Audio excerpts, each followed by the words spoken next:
Les guerres considérables que Louis XIV eut à soutenir pendant le cours de son règne, en épuisant les finances de l'État et les facultés du peuple, trouvèrent pourtant le secret d'enrichir une énorme quantité de ces sangsues toujours à l'affût des calamités publiques qu'ils font naître au lieu d'apaiser, et cela pour être à même d'en profiter avec plus d'avantage.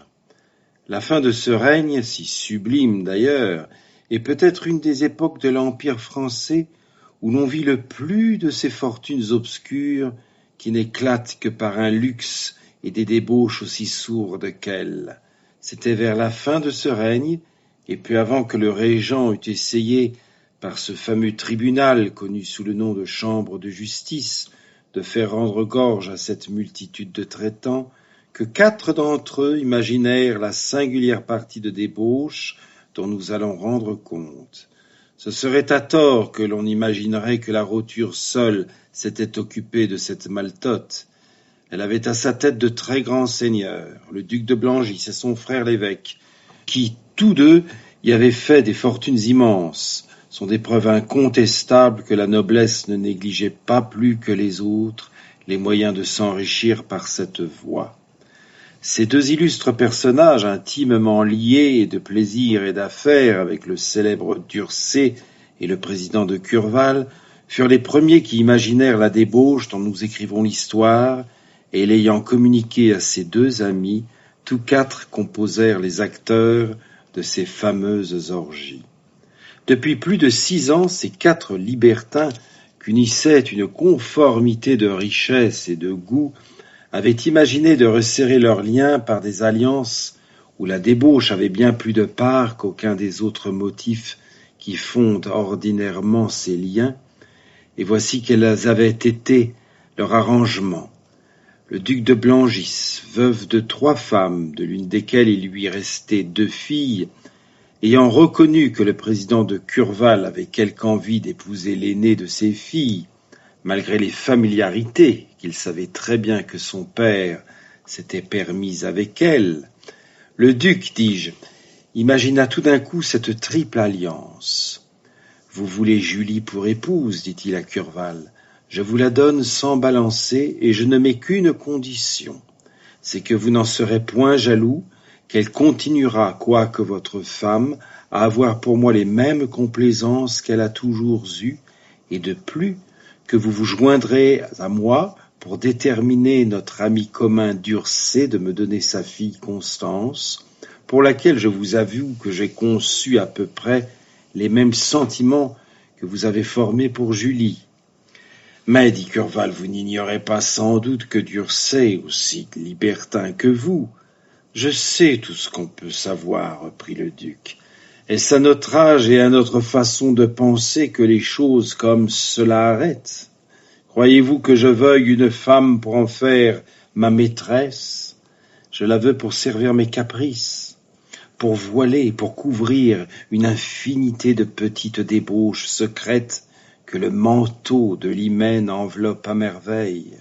En un mot, je la veux comme vous voulez ma fille. Croyez-vous que j'ignore et votre but et vos désirs? Nous autres libertins, nous prenons des femmes pour être nos esclaves. Leur qualité d'épouse les rend plus soumises que des maîtresses, et vous savez de quel prix est le despotisme dans les plaisirs que nous goûtons. Sur ces entrefaites, Durcé entra. Les 2 amis lui rendirent compte de leur conversation, et le traitant enchanté d'une ouverture qui le mettait à même d'avouer les sentiments qu'il avait également conçus pour Adélaïde, fille du président, accepta le duc pour son gendre, aux conditions qu'il deviendrait celui de Curval. Les 3 mariages ne tardèrent pas à se conclure. Les dots furent immenses et les clauses égales. Le président, aussi coupable que ses 2 amis, avait, sans dégoûter Durcé, avoué son petit commerce secret avec sa propre fille, au moyen de quoi les 3 pères, voulant chacun conserver leurs droits, convinrent, pour les étendre encore davantage, que les 3 jeunes personnes uniquement liées de bien et de nom à leur époux n'appartiendraient relativement au corps pas plus à l'un des 3 qu'à l'autre, et également à chacun d'eux, sous peine des punitions les plus sévères si elles s'avisaient d'enfreindre aucune des clauses auxquelles on les assujettissait. On était à la veille de conclure, lorsque l'évêque, déjà lié de plaisir avec les deux amis de son frère, proposa de mettre un quatrième sujet dans l'alliance si on voulait le laisser participer aux trois autres. Ce sujet, la seconde fille du duc, et par conséquent sa nièce, lui appartenait de bien plus près encore qu'on ne l'imaginait. Il avait eu des liaisons avec sa belle-sœur, et les deux frères s'avèrent n'en pouvoir douter que l'existence de cette jeune personne qui se nommait Aline était bien plus certainement due à l'évêque qu'au duc. L'évêque qui s'était dès le berceau chargé du soin d'Aline ne l'avait pas, comme on imagine bien, vu arriver à l'âge des charmes sans en vouloir jouir. Ainsi, il était sur ce point l'égal de ses confrères, et les faits qu'il proposait dans le commerce avaient le même degré d'avarie ou de dégradation. Mais comme ses attraits et sa tendre jeunesse l'emportaient encore sur ses trois compagnes, on ne balança point à accepter le marché.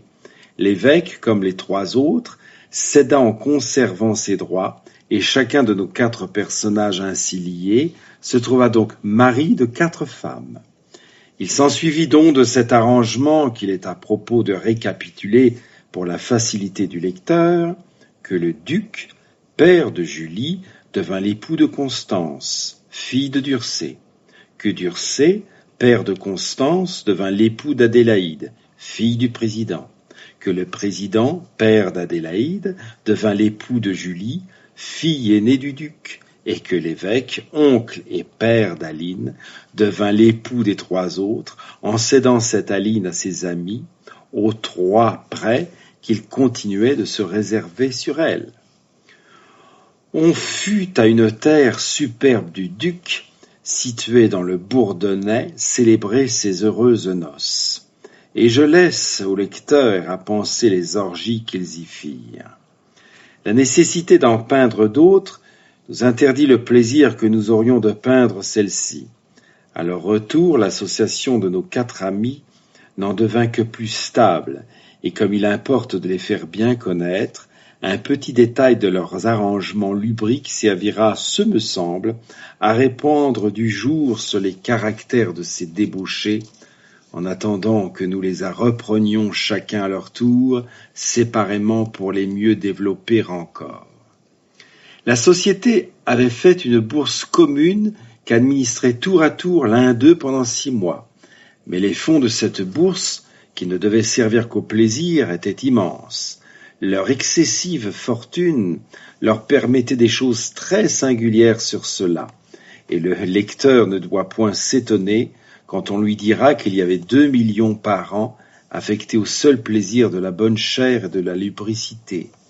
4 fameuses maquerelles pour les femmes et un pareil nombre de mercure pour les hommes n'avaient d'autre soin que de leur chercher et dans la capitale et dans la province tout ce qui dans l'un et l'autre genre pouvait le mieux assouvir leur sensualité.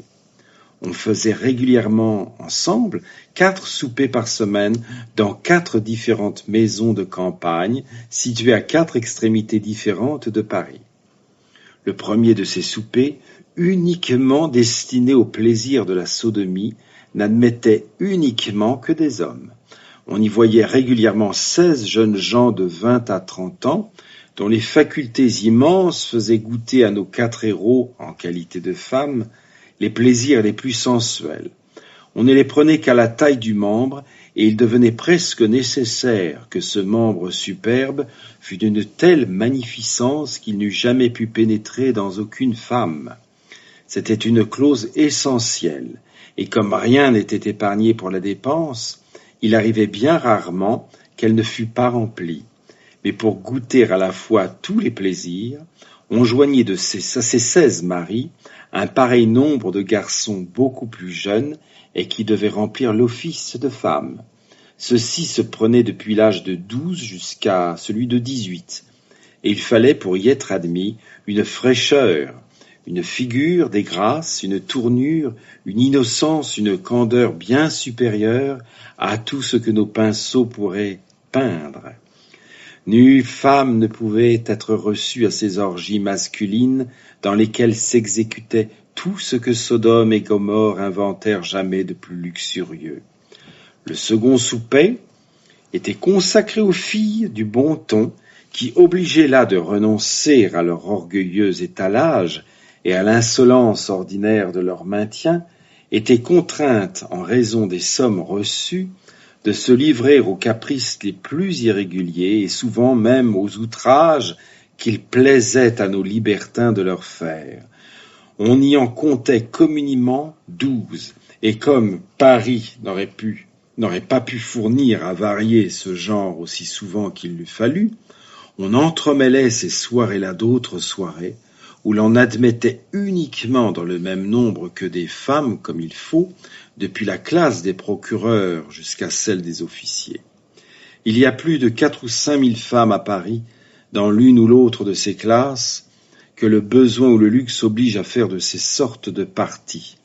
Il n'est question que d'être bien servi pour en trouver, et nos libertins qui l'étaient supérieurement trouvaient souvent des miracles dans cette classe singulière.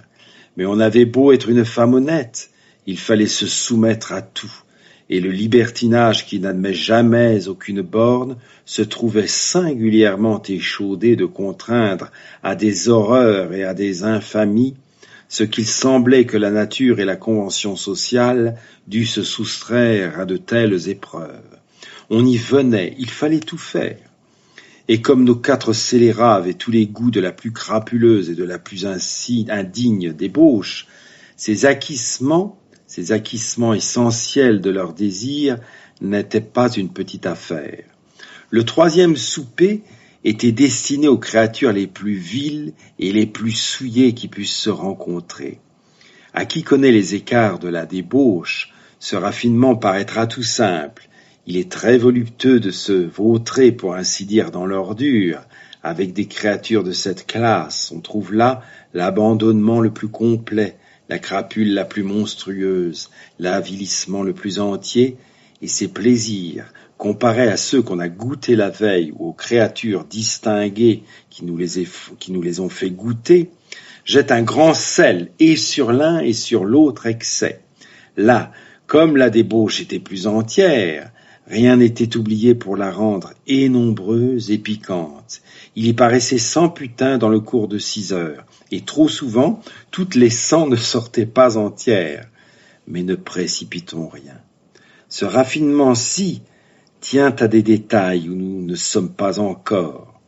Le 4e souper était réservé aux pucelles. On ne les recevait que jusqu'à 15 ans depuis 7. Leurs conditions étaient égales. Il ne s'agissait que de leur figure. On la voulait charmante et de la sûreté de leurs prémices. Il fallait qu'elles fussent authentiques. Incroyable raffinement du libertinage. Ce n'était pas qu'ils voulussent assurément cueillir toutes ces roses, et comment l'eussent-ils pu, puisqu'elles étaient toujours offertes au nombre de 20, et que de nos 4 libertins, 2 seulement étaient en état de pouvoir procéder à cet acte. L'un des 2 autres, le traitant n'éprouvant plus absolument aucune érection, et l'évêque ne pouvant absolument jouir que d'une façon qui peut, j'en conviens, déshonorer une vierge, mais qui pourtant la laisse toujours bien entière. N'importe, il fallait que les 20 prémices y fussent, et celles qui n'étaient pas endommagées par eux devenaient devant eux la proie de certains valets aussi débauchés qu'eux, et qu'ils avaient toujours à leur suite pour plus d'une raison. Indépendamment de ces 4 soupers, il y en avait tous les vendredis un secret particulier, bien moins nombreux que les 4 autres, quoique peut-être infiniment plus cher. On n'admettait à celui-là que 4 jeunes demoiselles de condition, enlevées de chez leurs parents à force de ruse et d'argent. Les femmes de nos libertins partageaient presque toujours cette débauche, et leur extrême soumission, leurs soins, leur service la rendaient toujours plus piquante. À l'égard de la chair faite à ces soupers, il est inutile de dire que la profusion y régnait autant que la délicatesse. Pas un seul de ces repas ne coûtait moins de 10 000 francs, et on y réunissait tout ce que la France et l'étranger peuvent offrir de plus rare et de plus exquis. Les vins et les liqueurs s'y trouvaient avec la même finesse et la même abondance. Les fruits de toutes les saisons s'y trouvaient même pendant l'hiver, et l'on peut assurer en un mot que la table du premier monarque de la terre n'était certainement pas servie avec autant de luxe et de magnificence. Revenons maintenant sur nos pas, et peignons de notre mieux au lecteur chacun de ces 4 personnages en particulier, non en beau, non de manière à séduire ou à captiver, mais avec des pinceaux de la même nature, qui malgré tout son désordre est souvent bien sublime, même alors qu'elle se déprave le plus, car osons le dire en passant, si le crime n'a pas ce genre de délicatesse qu'on trouve dans la vertu, n'est-il pas toujours plus sublime? N'a-t-il pas sans cesse un caractère de grandeur et de sublimité qui l'emporte et l'emportera toujours sur les attraits monotones et efféminés de la vertu? Nous parlerez-vous de l'utilité de l'un ou de l'autre? Est-ce à nous de scruter les lois de la nature? Est-ce à nous de décider si le vice lui étant tout aussi nécessaire que la vertu, elle ne nous inspire pas peut-être en portion égale du penchant à l'un ou à l'autre, en raison de ses besoins respectifs? Mais poursuivons.